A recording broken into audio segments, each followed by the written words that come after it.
दर्शकबिन नमस्कार। तपाईँ यति बेला कार्यक्रम खुल्ला बहस हेर्दै हुनुहुन्छ। कर्णाली टेलिभिजनको आजको बसाइमा विभिन्न व्यक्तित्वहरूसँग ल्याएर कुराकानी गर्ने क्रममा आज मैले अलिकति फरक व्यक्तिलाई आज हाम्रो स्टुडियोमा ल्याएर आइपुगेको छु। कर्णाली टेलिभिजन यति बेला तपाईँले कहाँबाट हेर्दै हुनुहुन्छ सबैजनाले लाइक, कमेन्ट, शेयर, सब्स्क्राइब गरेर हामीलाई धेरैभन्दा धेरै साथ सपोर्ट गर्नुहोला। र हामीले फरक विषयवस्तुमा कहिले राजनीतिक परिवेश, कहिले व्यापारिक, त्यसैगरी कहिले कलाकारिताका कुरा, कहिले साहित्यका कुरा, कहिले व्यवसायका कुरा, सबैका कुराहरूलाई हामीले हर पल हर क्षण विशेष गरी ल्याइरहेका छौँ खुल्ला बहसमा। र आज खुल्ला बहसमा नेपालकै युवा उद्यमी, त्यसैगरी गीत सङ्गीतलाई अत्यन्तै माया गर्नुहुने धेरै कलाकारहरूको अभिभावक र रात्रिकालीन व्यवसाय अर्थात् दोहोरी साँझ भनिसकेपछि परिचय दिनु पर्दैन होला। धेरै कलाकारहरूको रोजीरोटी र धेरै कलाकारहरूको एउटा आय स्रोतको रूपमा र कलाकारहरूले आफ्नो कला प्रतिभा देखाएर त्यहीँबाट म्यानेज गरेर जीवन निर्वाह गरिरहनु भएको हुन्छ।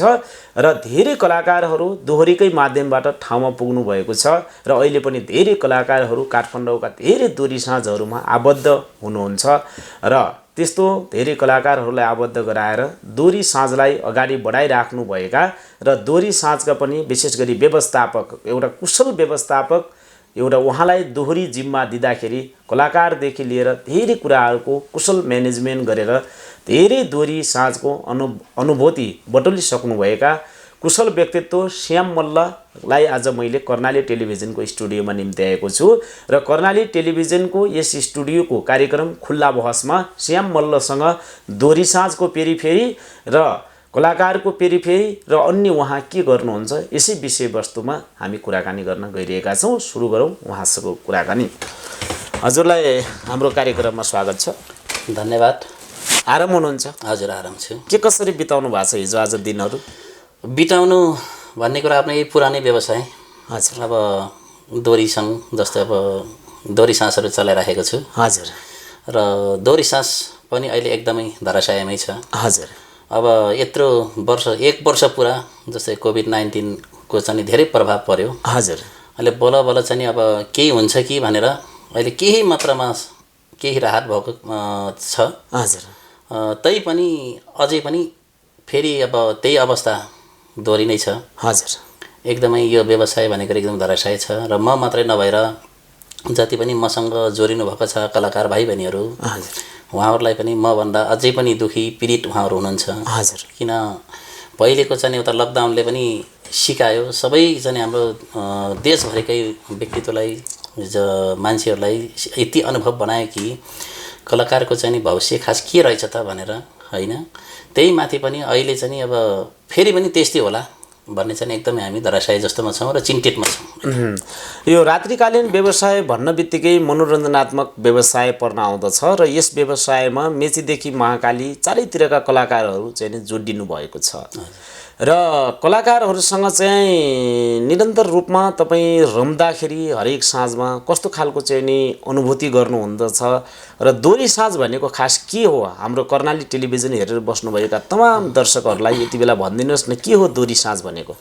एउटा निकै महत्त्वपूर्ण चाहिँ प्रश्न गर्नुभयो हाम्रो कुलबहादुर भाइले। दोहोरी साँझ भनेको कतिपय मान्छेले एउटा नराम्रो नेगेटिभ सेन्सले पनि सोच्छन् रात्रि व्यवसाय भनेर यो एउटा चाहिँ आफ्ना कला गला र आफ्नो सिप देखाएर खानलाई कुनै आपत्तिजनक होइन। र मलाई एउटा के खुसी लाग्छ भन्दाखेरि आफूले चाहिँ आफ्नो चाहिँ दोहोरीमा केहीजनालाई चाहिँ रोजगार दिने र स्वयं आफू पनि स्वरोजगार हुने एक र चाहिँ आफूले स्वरोजगार भनेको त दोहोरी साँझ भन्दैमा चाहिँ एउटा पैसाको लागि मात्रै पनि होइन। एउटा किन भन्दाखेरि एउटा मेरो चाहिँ दोहोरी साँझमा 30 जना कर्मचारीले काम गरेका हुन्छन्। 30 जनाको पछाडि उनीहरूको चाहिँ एउटा घरमा चाहिँ एकजना व्यक्तिले 3 जना 4 जना मान्छे पालेको हुन्छ। हजुर। 30 जनालाई मैले एउटा रोजगार दिँदाखेरि मेरो चाहिँ एउटा संस्थादेखि 30 जना रोजगार पाउँछन् र त्यो 30 जना बापत उसले चाहिँ 120 जना मान्छेलाई उनीहरूको पेट पालन पनि त्यहाँबाट आर्जन गरेको देखिन्छ। हजुर। र एउटा दोहोरी भनेको एउटा हाम्रो चाहिँ नेपालको चाहिँ सांस्कृतिक एउटा मौलिक झल्काउने एउटा चाहिँ दोहोरी साँझ हो। अब कतिपय मान्छेले चाहिँ अहिले सोच्छन् पनि अब रात्रि व्यवसाय भनेपछि नराम्रो सेन्स हो, यहाँ लुट्छन्, यसो ठग्छन्, तर प्लिज यो चाहिँ हुँदैन। र उता मेरो दोहोरीमा के छ भन्दाखेरि अहिले पूर्वदेखि पश्चिम उत्तरदेखि दक्षिण चारै दिशाका मान्छेहरू छन्। चारै तरफको मैले कल्चरहरू चाहिँ अब जस्तै कलाहरू देखाउन चाहन्छु। जस्तै कोही कस्टमर पाहुनाहरू आउनुहुन्छ, जस्तै अब कसैले चाहिँ सल्यानी तप्पा चाहियो भने त्यो पनि व्यवस्था गर्छौँ। सुदूरपश्चिम चाहिँ देउरा त्यो पनि गर्छौँ। हामी चाहिँ कुनै अब सालेजो कौडालाई कुनै पनि आपत्तिजनक छैन त्यो पनि हामी एकदम खुलेर गर्छौँ। जस्तै पूर्वेली झ्याउरीहरू हामी जस्तो चाह्यो त्यस्तै चाहिँ हामी सर्भिस दिन सक्छौँ। किन हाम्रो चाहिँ दोरी साँझ भन्दैमा अलिकता मेरो सोच र चाहिँ सोच चाहिँ अलिकता भिन्नता छ अरू दोरीमा भन्दा। किन मैले एउटा चाहिँ सबैलाई एउटा सिस्टममा राखेको छु र त्यस्तो चाहिँ फ्यामिली वातावरणलाई एकदम चाहिँ मैले टाइम दिएको छु होइन। र जतिले जे जस्तो छ त्यसमा खुसी नै छु। यो अझै प्रश्न पारिदिनुहोस् न, यति बेला विशेष गरी हाम्रो कर्णाली टेलिभिजन हेरेर बस्नुभएका तमाम दर्शकहरू जो कर्णाली प्रदेश त्यसै गरी सुदूरपश्चिम प्रदेश र धेरै ठाउँहरूमा र ग्रामीण भेगमा जसलाई दोरी साँझ भनेको के हो कसैलाई पनि थाहा छैन, यदि काठमाडौँ जानु पर्यो र काठमाडौँ आइसकेपछि दोरी साँझ जानु पर्यो भनेर कुनै नयाँ चाहिने व्यक्ति अर्थात् दोहोरीको पारकी जो काठमाडौँ आउँदै हुनुहुन्छ पहिलोपल्ट र उहाँले दोरी साँझको चर्चा त धेरै सुन्नु भएको छ तर जानु भएको छैन, उहाँलाई बताइदिनुहोस् न खास दोरी साँझ भनेको के हो, यो कुनै चाहिँ नि के गरिन्छ, त्यहाँ केही सुटिङ हुन्छ कि नाच्नको लागि जाने हो कि अथवा गाउनको लागि जाने हो कि खानाको लागि जाने हो कि अथवा त्यो कुनै चिडियाखाना जस्तो हो कि के हो यो दोरी साँझ भनेको? म त एउटा कलाकार मैले त बुझेको छु होइन, तर अरूलाई थाहा छैन नि त के हो खास दोरी साँझ भनेको। दोरी साँझभित्र के हुने गर्दछ, खानेकुराहरू के हुने गर्दछ होइन, खास के छ विशेषता दोरीको त्यो एकपल्ट उहाँहरूलाई बताइदिनुहोस् न। दोरीको विशेषता भन्नाले जस्तै अघि पनि मैले भनिसकेँ, अहिले केही मात्रामा भयो केही मात्रा मान्छेलाई चाहिँ अलिकता बुझ्न लागेका छन्। केही मान्छेले दोरी साँझ भनेको यस्तो रहेछ, त्यो पनि कहिलेबाट सुरु भयो भन्दाखेरि जहिलेदेखि अहिले हामीले चाहिँ एकदमै लाइभ दोरीहरू बढी चाहिँ सुरु भए। लाइभ दोरीको कारणले गर्दाखेरि अहिले दोरी साँझ भनेको यस्तो त रहेछ नि भने धेरै मान्छेलाई चाहिँ फरक पर्यो र उनीहरूलाई चाहिँ नेगेटिभबाट चाहिँ अब पोजिटिभमा चाहिँ उहाँहरू आइसक्नु भएको छ होइन। र अहिले म के भन्छु भन्दाखेरि जति पनि हाम्रो चाहिँ बाहिरी भेगका मान्छेहरू जति पनि अब हाम्रो पाहुनाहरूले बुझ्नु भएको छैन, यदि तपाईँहरू अब कुनै दिन चाहिँ काठमाडौँ आउनुभयो तपाईँहरूलाई कुनै दोरी साँझ के रहेछ त भनेर अनुभव गर्न चाहनुभयो भने एउटा मैले एउटा मेरो विज्ञापन गरेको होइन कि भित्र छिर्नलाई टिकट लाग्दैन, दोरी भित्र जानलाई टिकट लाग्छ। जस्तै एउटा मेरो एउटा पान कपाल रोजगार भनेर छ। हजुर हजुर। सामाकोशी चोकमा जस्तै पुरानो अल नेपाल हस्पिटल रानीबारी मार्गमा पर्छ पान कपाल रोजगार भनेर। हजुर। पान कपाल रोजगार भनेर जस्तै हाम्रो वरिष्ठ कलाकार बमबहादुर कार्की ज्यूको चाहिँ उहाँकै दोरी मार्फत उहाँकै गीत माताहरूबाट राखेको दोरी हो। किन बमबहादुर कार्की भनेर चाहिँ कसैले नचिन्ने मान्छे त कोही पनि छैनन् साइड पारेकी मान्छेहरू, नाम नचिन्ने पनि गीत त संसारलाई थाहा छ नि पानको पात भनेर। किन भन्दाखेरि यो फिल्ममा लाग्नुभन्दा पहिले म त्यतिखेर 16-17 वर्षको थिएँ। त्यतिखेर त्यो क्यासेट हुन्थ्यो टेप रेकर्ड भन्थेँ, त्यसमा चाहिँ नि ब्याट्री हालेर म बोकेर खुब हिँड्ने गर्थेँ। पानको पात भनेर बजार खुब हिँड्थेँ म। आयो म काठमाडौँ आइसकेपछि सञ्जोग उहाँसँग लाइभमा भेटेपछि उहाँसँग सहकार्य गरेर काम गर्न पाउँदा मलाई निकै नै योभन्दा ठुलो गर्वको कुरोहरू केही पनि छैन। हजुर हजुर। र अहिले विषयवस्तुलाई जाँदाखेरि जस्तै तपाईँहरू आउन चाहनुहुन्छ भने पानको पात रोधीघरमा आउनुहोला। उहाँ तपाईँ गाउन चाहने कला छ भने गाउन सक्नुहुन्छ, तपाईँ नाच्न सक्ने चाहिँ खोपी छ भने तपाईँ नाच्नुहुन्छ, त्यहाँ चाहिँ फ्यामिली वातावरण हुन्छ, परिवारसँगै आउन पाइन्छ। तपाईँ आफ्नो चाहिँ मेरो छोरी मेरो चाहिँ अब दिदी आमा सबलाई लिएर देखाउन सक्नुहुन्छ हाम्रो चाहिँ दोरी साँझमा। र चाहिँ खाना भन्ने कुरो हामीसँग एकदमै राम्रो खाना पाउँछ। अब खाना ठकाली खानादेखि लिएर तपाईँको चाहिँ अब जो चाहिँ स्पेसल चिजहरू हुन्छन् त्यो सबै खाना फ्यामिली वातावरणबाट खाना पाइन्छ होइन। र त छिर्नेमा कुनै टिकट लाग्दैन, हाम्रो चाहिँ फ्री हो। हामी जति आएको कस्टमरलाई चाहिँ आफ्नो कला देखाएर जे भोलि पनि आएका कस्टमरले दोरी साँझ भनेको चाहिँ यस्तो त रहेछ नि त भन्ने चाहिँ उहाँलाई चाहिँ एकदम गर्वको साथ दोरी साँझ जानुपर्छ, दोरी साँझ नराम्रो होइन भन्ने त्यतिसम्म छ हामी। यो काठमाडौँको कुन ठाउँमा छ भन्नुभयो दोरी? यो सामाकोशी चोक जो पहिले चाहिँ अल नेपाल हस्पिटल थियो, अहिले अल नेपाल हस्पिटल सरेर पारिपत्ती गयो हाम्रो टोखा साइडमा। अहिले चाहिँ त्यो पुरानो हस्पिटलमा हो, रानीबारीको मार्ग ट्याक्क सामाकोशी चोकमै 10 मिटरको भित्र छ। कतिजना छ, कति छन् कलाकारहरू कर्मचारी? अहिले मसँग टोटल चाहिँ 30 जना कर्मचारी छन्। हजुर। 10 जना चाहिँ लेडिज गायिका। हजुर। 6 जना चाहिँ वाद्यवादक। हजुर। अनि चाहिँ हलमा वेटर चाहिँ 8 जना छन्।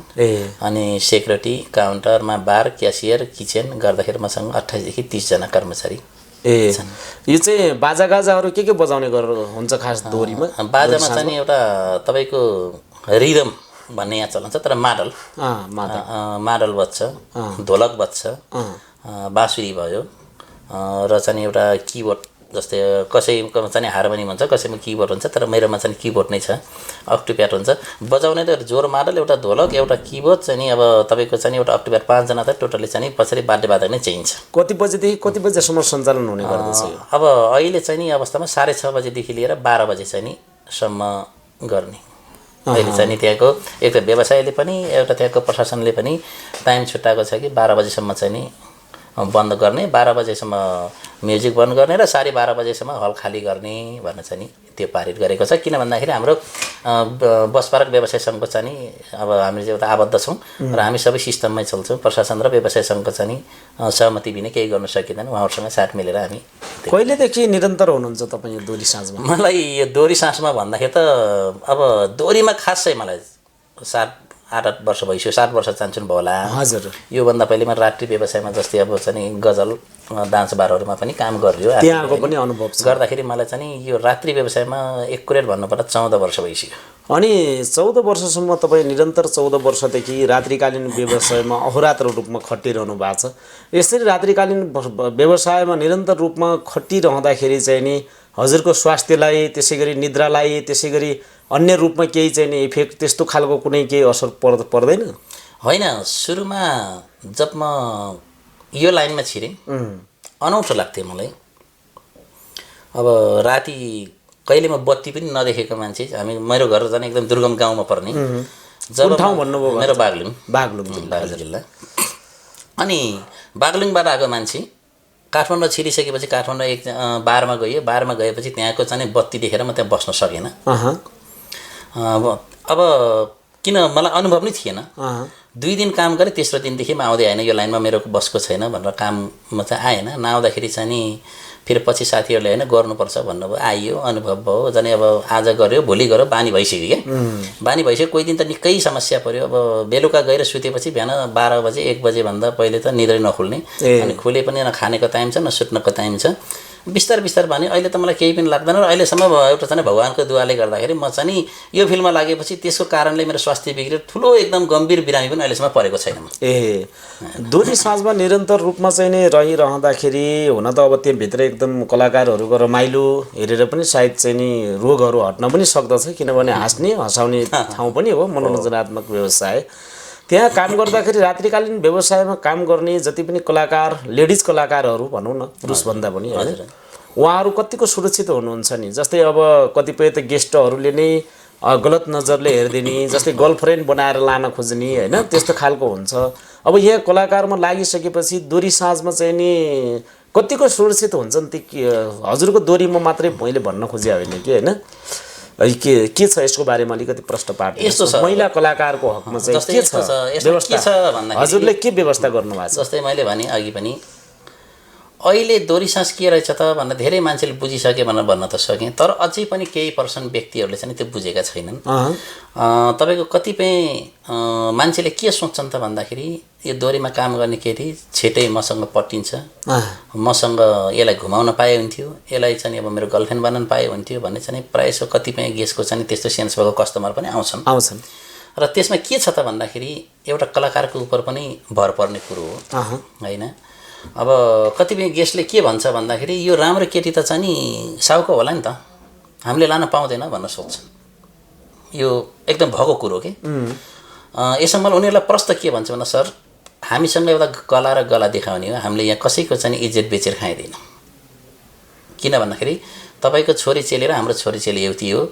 यहाँ उहाँहरू काम गर्ने एउटा चाहिँ त बाध्यता हो र उहाँको जो कला छ, जो अनुभव छ त्यही नै काम गर्ने हो। तर यहाँ काम गरौँ भन्दैमा तपाईँसँग जानै पर्छ भन्ने र हामीले पठाउनु पर्छ भन्ने छैन। तर म सरी त्यो मबाट हुँदैन।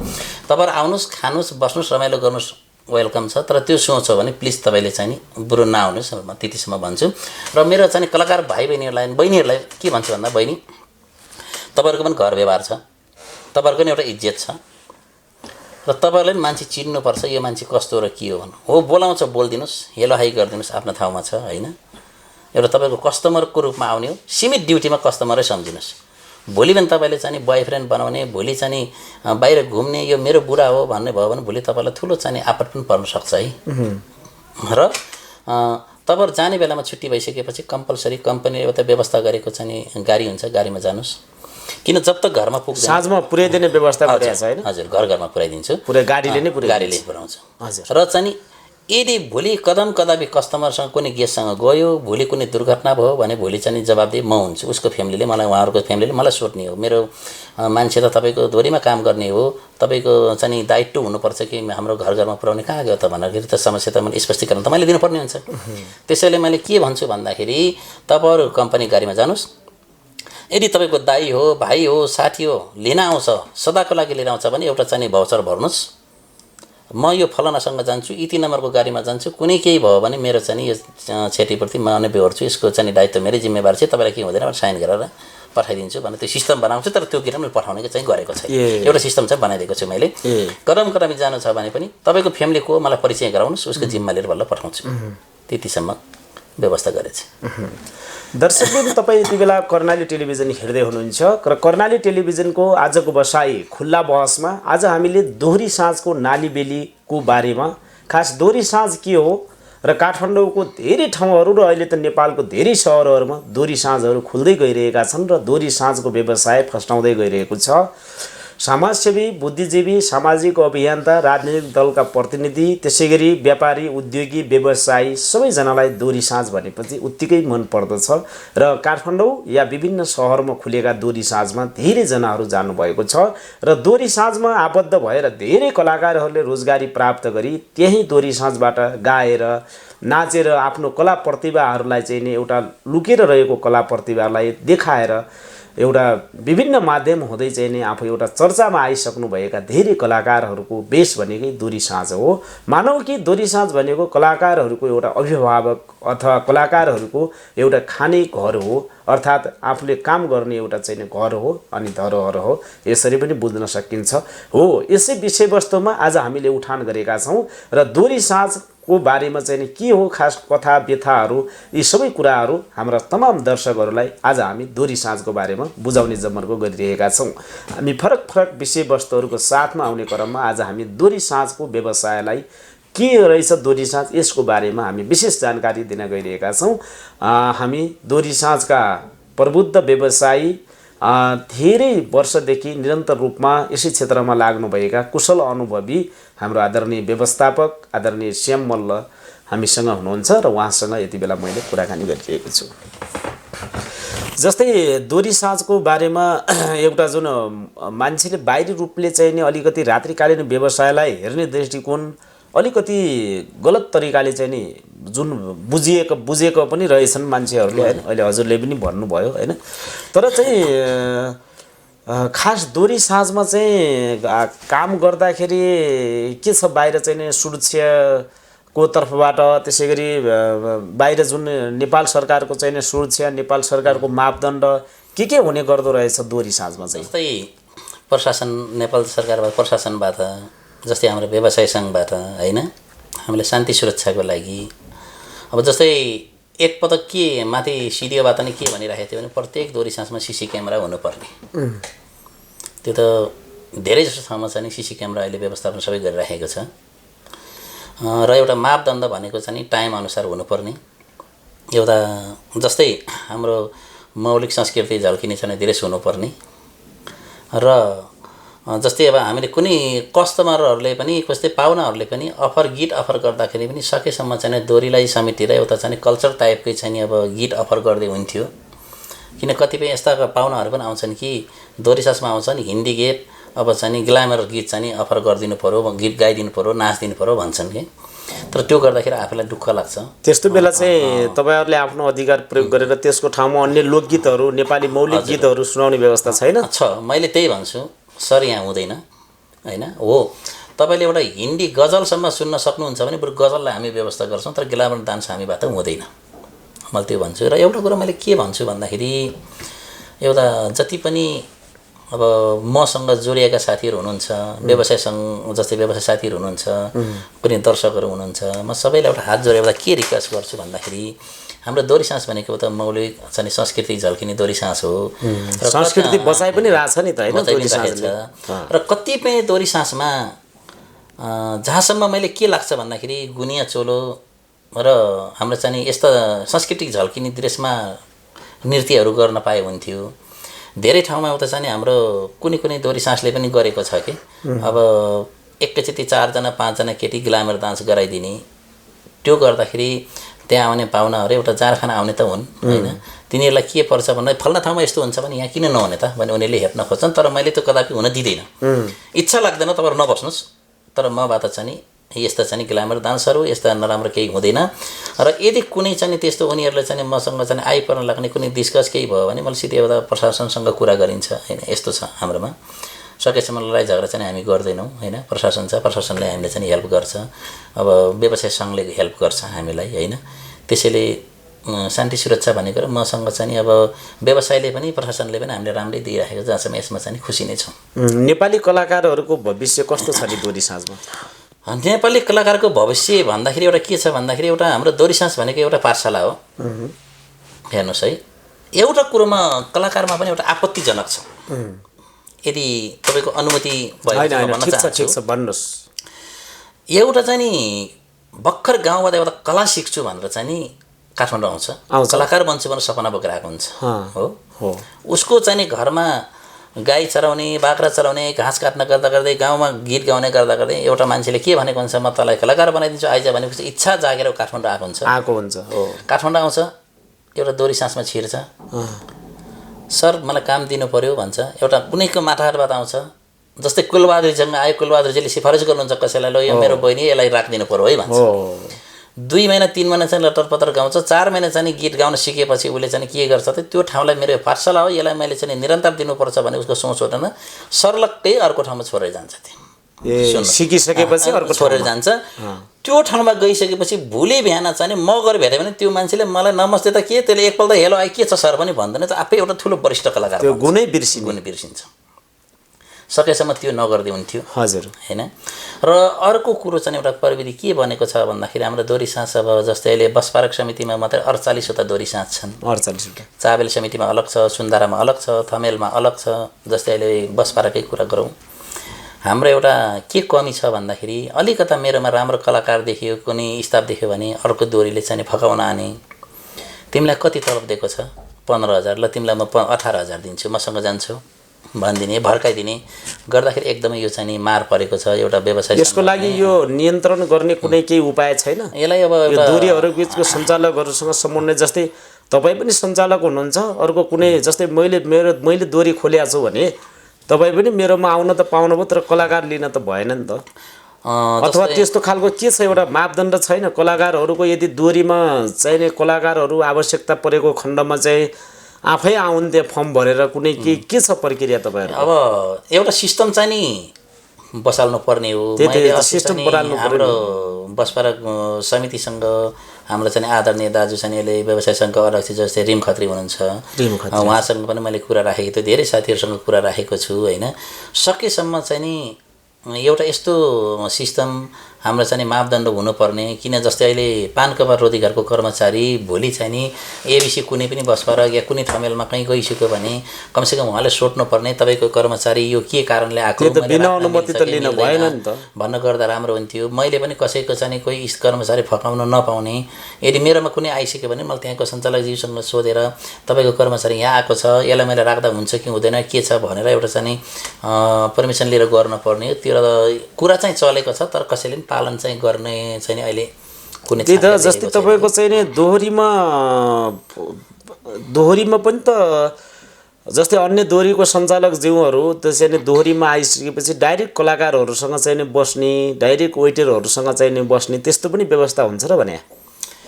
यस्तो छ, अब कतिपय दोहोरीका सञ्चालकहरू त चिनिँदैन, हेर्नुहोस् है।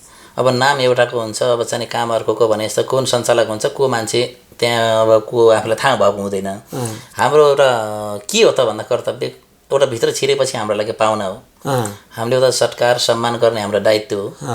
अब कस्टमर गएर बसेपछि वेटरले चाहिँ गएर अब मेनु दिने, पानीदेखि लिएर चाहिँ अब सबै अब सम्मान उसले चाहिँ सोध्न के लिनुहुन्छ भन्ने कुरो स्वाभाविक कुरो। अब कतिपयको सोच के हुन्छ भन्दाखेरि ए पानकपा दोरी कस्तो चलेर रहेछ त त्यहाँ पनि त्यहाँको इन्भाइरोमेन्ट के रहेछ त हेर्न जाउने भन्ने आएका हुन्छन् भने कतिपयले पानकपालमा अलि राम्रो स्टाफ छ कि छ भने यसो केही फक्कै हाल्छ कि भन्ने हिसाबले आएका हुन्छन्। अब हाम्रो कसैको मनमा त भरेको हुँदैन, केही अब बुझेको हुँदैन के नेटले आएको हुन्छ। आइसकेपछि अब त्यो कलाकार बहिनी फल्नालाई बोलाइदिउँ न भनेर भनेपछि अब दोरी साँझको हो बस्न मिल्दैन भन्नु पनि मिल्दैन। अब आउनै पर्यो, चिनजान गरेको हुन्छ पहिले, अनि त्यहाँ पनि सहकार हेरेर काम गरेका हुन्छन्। आएर बसी अब के छ यताउता गर्दाखेरि उनीहरूको त्यो त्यस्तो सेन्स छ भन्ने कुरो हामीलाई थाहा हुँदैन कि। अनि कतिपय त एकैचोटि मान्छे गइसकेपछि बल्ल थाहा हुन्छ।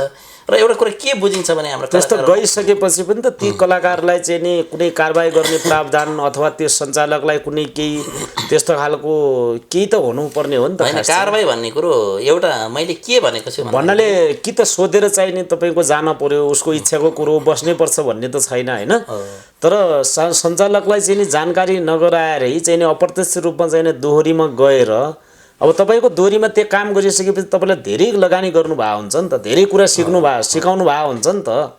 अब अर्को कलाकारहरू ल्याएर त्यही ठाउँमा चाहिँ राखेर लगानी गर्नलाई त फेरि केही समय लाग्ने भयो नि त होइन। त्यसको केही न केही त प्रतिफल त सञ्चालकले पाउनु पर्यो नि त लगानी गर्ने। अब यस्तो के छ भन्दाखेरि मैले पहिले आउने टाइममा मैले पहिले अर्को ठाउँमा गर्दाखेरि फर्म सिस्टम बनाएको थिएँ, सबैलाई फर्म भराउँथेँ, एग्रिमेन्ट जस्तो गर्थेँ। सबै मेरो कम्पनीको नियमहरू यस्तो छ है, यसमा मन्जुर छ भने बल्ल तिमीहरूले काम गर्न सक्छौ, नर सक्दैन भने अहिले ठिक छ भनेर मैले पहिले भन्थेँ। अहिले मैले लिखितमा गरेको छैन, अहिले म प्लानिङ चाहिँ बनाएको छु त्यही सिस्टममा जानलाई। एउटा मौखिकले के भन्छु भन्दाखेरि तपाईँ आउनुभयो काम गर्न वेलकम छ, जुन अनुसारले अहिले छिर्नुभयो त्यही अनुसारले चाहिँ लङ लास्टिङसम्म काम गर्नु होला। र मेरो एउटा सिस्टम के छ भन्दाखेरि यदि तपाईँहरूलाई कुनै कुरामा चित्त बुझेन, यो कम्पनीबाट चित्त बुझेन, सञ्चालकबाट चित्त बुझेन, कुनैमा म्यानेजमेन्टबाट चित्त बुझेन, तपाईँ डाइरेक्ट मसँग चाहिँ सम्पर्क गर्नुहोस्। सर मलाई चाहिँ यो सिस्टम मन परेन, म यहाँबाट जान चाहन्छु। तपाईँ त्यहाँ टाइम लिनुहोस्, 15 दिनको टाइम दिनुहोस्, तपाईँ जाने बेलामा जति हुन्छ तपाईँको पैसा लिएर जानुहोस्, तपाईँको मेहनत 1 रुपियाँ पनि खाँदैनौ। यदि बिना सोधपुछ नगरिकन बिना इन्फर्मेसन तपाईँ जानुभयो भने तपाईँलाई त्यो सेलेरी दिइने छैन भनेर चाहिँ नि मैले पहिले भनिराखेको छु। तर अहिले के आउँछ भन्दाखेरि उनीहरू छोडेर जान्छ, यहाँ 10,000 तलब खाएको अर्को ठाउँ 15,000 पायो भनेर उफ्रेर जान्छ। अनि 15 दिन 20 दिनपछि सर मलाई त यस्तो समस्या पऱ्यो, मलाई पैसा चाहियो भन्न आउँछ। अनि हाम्रो सिस्टम त्यो छ भनेपछि उनीहरूले के गर्छ, म पुलिसमा जाऊँ या सङ्घमा जाऊँ, हाम्रो पैसा खाइदियो भनेर बदनाम गरौँ, अहिले युट्युब च्यानललाई दिउँ, मिडियालाई दिउँ भन्छ। त्यो त चाहिँ तपाईँको सरासर अन्याय हो नि त, त्यो अनुशासन भएन। यसमा चाहिँ नि कर्मचारी मात्रै नभएर चाहिँ नि यसमा सञ्चालक पनि एउटा चाहिँ अन्यायमा, सञ्चालक पनि अन्यायमा रहे हो, सञ्चालक पनि अन्यायमा भए, त्यस्तो भइरहेछ। अनि अहिले दिउँसोको समय अर्थात् चाहिँ नि दोहोरी साँझको अलावा अरू के क्षेत्रमा आबद्ध हुनुहुन्छ तपाईँ? अब दोहोरी साँझ भनेर एउटा दोहोरी साँझ त नाइट पार्ट हो। अहिले मलाई समथिङ 5 वर्ष भइसक्यो। मैले दिनमा एउटा चाहिँ नि पर्फेक्ट गार्मेन्ट्स भनेर एउटा चाहिँ नि एउटा कम्पनी चलाइरहेको छु। पर्फेक्ट गार्मेन्ट प्राली हो। अहिले त्यो मेरो कम्पनी चाहिँ नि काठमाडौँ 15 वडा नम्बर 15 चौमती वनस्थलीको नजिकैमा छ। र मैले चाहिँ नि बढी भनेको प्राथमिकता मैले त्यहाँ आर्मी पुलिसको युनिफर्म बनाउने लगायत स्कुल कलेजहरूको युनिफर्म र चाहिँ नि अब जाडो मौसममा लगाउने जस्तो अब टाटो ज्याकेटहरू, डाउन ज्याकेट, सिल्कन ज्याकेट, अब एक्रिलिकहरू, यस्ता जति पनि सामानहरू मैले तयार गर्छु भन्दाखेरि अब मेरो चाहिँ काम गर्ने मान्छेहरू छन्, तर मैले त गर्दिनँ, मलाई आउँदैन तर जे होस् मेरै भनौँ न, त्यो गरिराखेको छु। र मैले जति पनि हामीलाई युजमा हुन्छ गर्मी सिजन, जाडो सिजन लगायत यो चाहिँ कुनै अफिसियल ड्रेसहरूको लागि चाहिँ मैले एकदमै राम्रोसँग गरिराखेको छु। मलाई दोहोरी साँझ मात्र नभएर मलाई त्यहाँबाट नि एउटा सन्तुष्टि छु। मेरो त्यहाँ पनि 5 जना अहिले कर्मचारी छन्। लकडाउनभन्दा पहिले मेरो चाहिँ 15वटा मेसिन चल्थ्यो, मास्टर थियो। यताउता गर्दा म 20 जना कर्मचारी त्यता चलाउँथेँ र चाहिँ 30 जना कर्मचारी मैले चाहिँ दोहोरीमा चलाउँदै गरेर 50 जनालाई मैले रोजगार दिनुभएको थियो। अहिले अब दोहोरी साँझमा त 28-30 जना छन् भने अहिले अब गार्मेन्टमा चाहिँ अहिले 5-6 जनाले काम गरिरहेका छन्। कस्तो लागिरहेको छ? तपाईँ निरन्तर रूपमा समाजसेवादेखि लिएर सामाजिक अभियन्ताको रूपमा पनि तपाईँ एउटा सकारात्मक सोचको एउटा धनीको रूपमा पनि तपाईँलाई धेरैले चाहिँ नि ठान्दछन्। एउटा बागलुङको मान्छे काठमाडौँमा आएर चाहिँ नि निरन्तर 14-15 वर्षदेखि यो व्यवसायमा चाहिँ नि निरन्तर रूपमा अनवरत रूपमा लागिरहनु भएको छ। अनि तपाईँ चाहिँ हाम्रो यो कर्णाली प्रदेश लगायतका चाहिँ नि उता पश्चिमतिरको चाहिँ नि कहाँ कहाँ पुग्नु भएको छ? म पश्चिममा कर्णाली प्रदेश भन्दाखेरि त्यही पनि मलाई एउटा जान चान्स कहाँ कतिखेर मिल्यो भन्दाखेरि जो 1 वर्ष पहिले जो कोभिडको चाहिँ नि लकडाउन थियो त्यतिखेर मलाई त्यता घुम्ने चान्स पाएँ म। अब सुर्खेत चाहिँ नि पलाइटे भन्नेसम्म पनि पुगेँ। हजुर, हाम्रो कर्णाली प्रदेशको जुन स्टुडियो यही सुर्खेतमै छ। हजुर त्यो सुर्खेत पनि आउनुभएको रहेछ। सुर्खेत गएँ, खजुरी गएँ, एयरपोर्ट गएँ। हजुर। अनि त्यता बड्डी चौरमा गएर चाहिँ नि त्यहाँ पछि बसेँ म होइन। र चाहिँ नि उता बर्दिया, नेपालगञ्ज, ताराताल त्यतातिर पनि घुमेछु होइन। अब त्यस्तो सैनिक भन्ने रहेछ, सैनिकमा पनि बसेको छु। भूतपूर्व सैनिक बेलडाँडा भन्ने त्यहाँ पनि पुगेँ म होइन। त्यहाँ पनि म पुगेको यो मेरो चाहिँ गार्मेन्टको एउटा चाहिँ नि कन्ट्याक्टको लागि गएको थिएँ म। एकजना साथी मार्फत गएको हो। र चाहिँ नि अब यता सुर्खेततिर त लकडाउनमा एउटा त्यस्तै अब घुमफिर अब त्यस्तैको लागि गएको थिएँ म। त्यता बाँकीहरू धेरै घुमेको चाहिँ छैन। आजको बसाइको हामी अन्तिम चरणमा छौँ, खुल्ला बहसको अन्तिम चरणमा छौँ। केही प्रश्न छुटाएँ कि तपाईँलाई सोध्न? होइन, त्यसको लागि एकदमै खुसी लागेको छ। किन भन्दाखेरि सर्वप्रथम त कर्णाली टेलिभिजन र चाहिँ मेरो चाहिँ प्यारो भाइ कुलबहादुर ओलीलाई धेरै धेरै धन्यवाद। र जति पनि अहिले यो कर्णाली टिभी हेरेर बस्नुभएको छ उहाँलाई म के भन्न चाहन्छु भन्दाखेरि म एउटा बागलुङ दुर्गमको मान्छे हुँ। अहिले चाहिँ काठमाडौँमा आएर म चाहिँ एउटा मेहनत गरेर एउटा सानो व्यवसाय खोलेको छु, व्यवसाय पर्सन भएर बसिराखेको छु होइन। तपाईहरू कुनै पनि दोहोरी साँसमा रमाइलो गर्न चाहनुहुन्छ, दोहोरी साँस के हो भनेर भन्न चाहनुहुन्छ, दोहोरी साँसमा काम गर्न चाहनुहुन्छ, तपाईहरू चाहिँ नि एउटा पानको पात रोजगार सम्झेर काठमाडौँमा आउनुहोला। काठमाडौँमा आइसकेपछि पानको रोजगार एकदम नबिर्सिनु होला भन्न चाहन्छु। र कुनै सङ्घ संस्था, कुनै अफिसियलहरू हुन्छन्, कुनै एउटा आर्मी पुलिसको आबद्ध हुन्छन्, कुनै व्यवसाय चाहिँ अब गार्मेन्ट लाइनका आबद्ध हुन्छन्, कुनै स्कुलहरू हुन्छन् भने पनि तपाईँलाई कुनै चिजको चाहिँ युनिफर्महरू बनाउनु पर्यो भने चाहिँ पर्फेक्ट गार्मेन्ट प्रणाली भनेर सम्झिनु होला होइन। किन भन्दाखेरि मैले तपाईँलाई राम्रो सर्भिस दिन चाहन्छु होइन। किन म पनि तपाईँहरूको काम गर्नु नै मलाई एउटा चाहिँ ठुलो भाग्य मानि ठान्नेछु। जे होस्, आज खुसी लाग्यो त्यसमा। धेरै धेरै धन्यवाद। यहाँसम्म व्यस्तताका बावजुद पनि यहाँसम्म आएर समय दिनुभयो, त्यसको लागि तपाईँलाई विशेष धन्यवाद छ। दर्शकबिन यतिन्जेलसम्म तपाईँले कार्यक्रम खुल्ला बहस हेर्नुभयो। कस्तो लाग्यो? जस्तो लाग्यो त्यस्तै सल्लाह सुझाव अनि कमेन्ट गर्न भने नभुल्नुहोला। फरक दिन फरक प्रस्तुतिको साथमा विभिन्न विषयवस्तु र पाटोहरूलाई खोतलपोतल गर्दै हामी कर्णाली टेलिभिजनको माध्यमबाट संसारभर जनचेतनामूलक, सन्देशमूलक विविध कुराकानी दर्शकहरूको साथमा हामी पक्कै पनि पुर्याउन चाहन्छौँ भन्दै यतिन्जेलसम्म हामीलाई साथ दिनुभयो कुशल क्यामेराम्यान सुमन्तलाई धेरै धेरै धन्यवाद। साथै म कुलबहादुर ओली र टेलिभिजन युनिट सबै हामी बिदा भएर जान चाहन्छौँ। तपाईँको बाँकी पल शुभ रहोस्। नमस्कार।